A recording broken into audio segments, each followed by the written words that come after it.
Ik ben Omke Talsma, draairoman van Leeuwarden en dat was mijn vader vroeger ook al. We hebben geen jeugd wel gehad. Maar zodra we een beetje zelfstandig waren, moesten we met. Maar dus had een strak schema. Altijd. Heb je elke dag je paard? Elke dag paard. Nu is morgens net letter. Dat 6 uur. En dan had je altijd haast. En een stukje ballen, huppatee. Moeten door. En dan weet je, huppatee. En met een hand draaien. Maar de hoorn draaien? Ja. Je zou draaien met een hand vroeger. Missen jou de hinders? Ja, maar dat kon niet meer. Waar ben je met heen?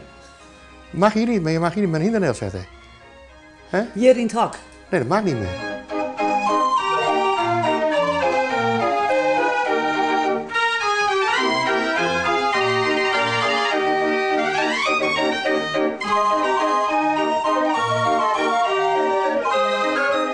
Hoe wie het vroeger oors als nou? Nou, was een beweging in de stad. Petrolieboer, visboer,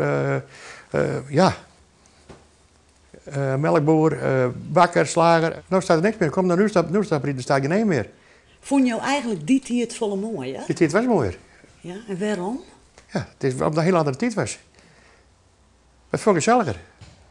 En wat oude hoeren onderweg. Hè? Nou, en dan had een kleine omeletje van de visboer. Dat zo'n bakfietsje, nou, die kon schreeuwen hoor.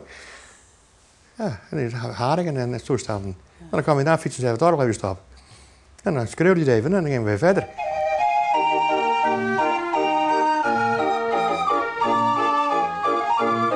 Hoe vaak ga je nou nog de stad in met Wargel? Elke zaterdag. Elke snaam. Ja, binnenstad. En dan doen we nou het weekend doen we samen. En je vindt het altijd nog leuk? Ja. Ja, ik moet onder de mensen blijven. Ik vind het daar niet van mooi, maar ik kan er niet achter zitten.